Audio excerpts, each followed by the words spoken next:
Yes, reka mbashimire cyane kandi mbasuhuze mwese mudukurikirana kuri No Max TV. So ni No Max TV rero nk'ibisanzwe. Muri iyi video cyangwa se ah, iri somo ry'uyu munsi ngiye kuza nsubiza umuntu watwandikiye cyangwa se n'abandi baba bafite iki kibazo atubaza ngo ese AdSense ni iki? Google AdSense ni iki? Ese ikora gute? Ikora ibijyanye n'iki?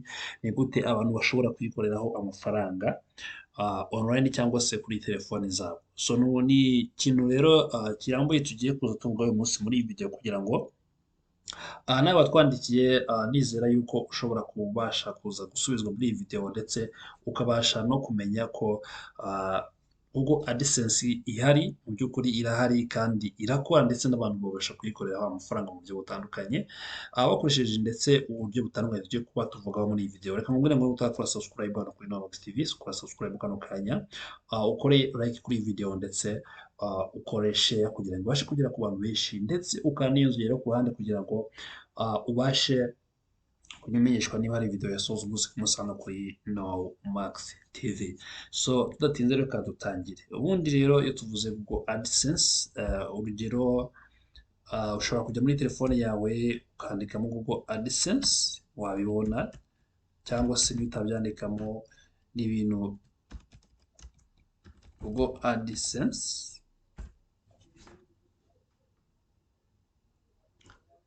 So uri kubona ko iyo nanditsemo Google AdSense ngiye kuyisacinga mu mashini yanjye bitaza kubona iyi logo imeze gutya, cyangwa se navuga ko ari ibimenyetso biteye gutya. So ibimenyetso rero nibyo bya Google AdSense. Niba waba utarabona Google AdSense cyangwa se ujya uyumva, ushobora kuba ukunze no kubona bino bimenyetso, ariko ibi nibyo bya Google AdSense nyirizina. So uri kubona rero iyo ufunguye hano bahita bakubwira ngo, urugero uje kureba hano ku ruhande, barakubwira ngo Google AdSense is a program run by Google through which website publishers in the Google network of content sites serve text, image, video, or interactive yes, interactive media advertisement that are targeted to the site content and the audience. These advertisements are administered. So uri kubona ko barakubwira ngo ni nka porogaramu ihari yemerera abantu bose bakoresha imbuga nkoranyambaga cyangwa se website, bashyiraho inkuru ndetse n'ibintu bitandukanye, yaba video. Uri kumva ko na YouTube video nayo iza muri Google AdSense bashobora kumonetiza cyangwa se kubasha gukoresha, hakaba hanyuraho amatangazo binyuze muri iyi porogaramu. Iyi porogaramu uburyo ikoramo by'umwihariko, haza nk'umuntu ushaka kwamamariza business runaka cyangwa se afite business ye arashaka kwiyamamaza kuri Google, cyangwa se arashaka kwiyamamaza kugira ngo igere ku bantu benshi, hanyuma akajya muri Google Ads. Google AdSense iza byanyuze mu cyo twita Google Ads, nicyo kibanza, ariyo porogaramu ikoreshwa n'uwamamaza cyangwa se twakwita umu advertiser. We aragenda akamamaza, hanyuma yamara kwamamaza akishyura amafaranga runaka. Iyo yishyuye amafaranga runaka rero igikurikiraho ni iki? Ni uko wa wundi noneho wanditse inkuru ye, ari we ufite website cyangwa se ufite YouTube video n'ibindi, wewe niwe ushobora kugira gute, niwe ushobora kuba ya matangazo yagiye muri Google iyacisha kuri ya video yawe cyangwa se ya YouTube yawe, hanyuma ukagira amafaranga uhabwa ndetse na Google ikagira amafaranga itwara kuri ya mafaranga wa muntu wamaze yagize gute, yabashije gufataho. So reka rero turebe urugero. Iyi ni Google AdSense. Iyo ugiye gutangira na Google AdSense ntabwo bigoye, ni ukuza ukandikamo Google AdSense muri mudasobwa yawe, hanyuma ukaza hano kuri sign up. Urabona ko money from website monetization, ni inkanda hano, nimara gufunguka uraza guhita ubona sign up. Nta kindi gisabwa, ni uko ugomba kuba ufite website birumvikana uzayikoreshaho, hanyuma ukagira na cyangwa se YouTube channel uzabasha kuyikoreshaho. YouTube rero urumva ko bisaba kuba wujuje bya bindi bisabwa ariyo tuzi ko ari amasaha ibihumbi 4 mu mezi 12 ashize ndetse na subscribers 1000 kugira ngo ubashe kwemererwa kujya muri Google AdSense program cyangwa se muri YouTube Partner Program ariyo ikoresha AdSense kugira ngo ibashe kugufasha kumonetiza cyangwa se gukora amafaranga kuri ya YouTube channel yawe. So ufite website naho usabwa kuba ufiteho inkuru zitandukanye, ukaba ufite website imeze neza. Aha ho tukibutsa ko wenda ufite ikibazo cy'uko wenda udashoboye gukora website, aho wanaduhamagara muri nimero turaza gutanga hano hasi kugira ngo tubashe kuba twagufasha gukora website ndetse tukanagufasha no kuyimonetiza cyangwa se kuba watangira kuyikoreraho amafaranga. So reka rero tugende hano muri get started, ukanda hano kuri get started iyo ugiye gufungura account. Nta kindi bagusaba n'imyirondoro yawe kuri Google AdSense, hanyuma ugatangira wose wahuzaho ya website yawe cyangwa se ya platform yawe ufite n'ibindi kugira ngo ubashe kuba watangira gukoreraho amafaranga. So reka rero dusure urubuga rumwe turebe rwaba rufite Google AdSense cyangwa se rwaba rufite ayo matangazo anyuraho anyuze muri Google AdSense, turebe ko rwaba rukora. Urugero reka nandike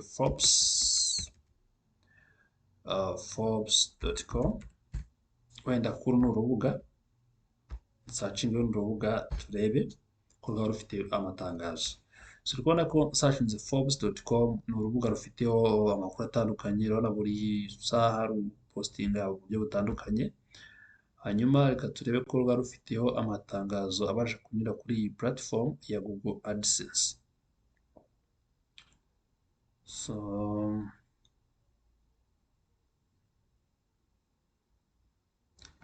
yes, turebeho gato.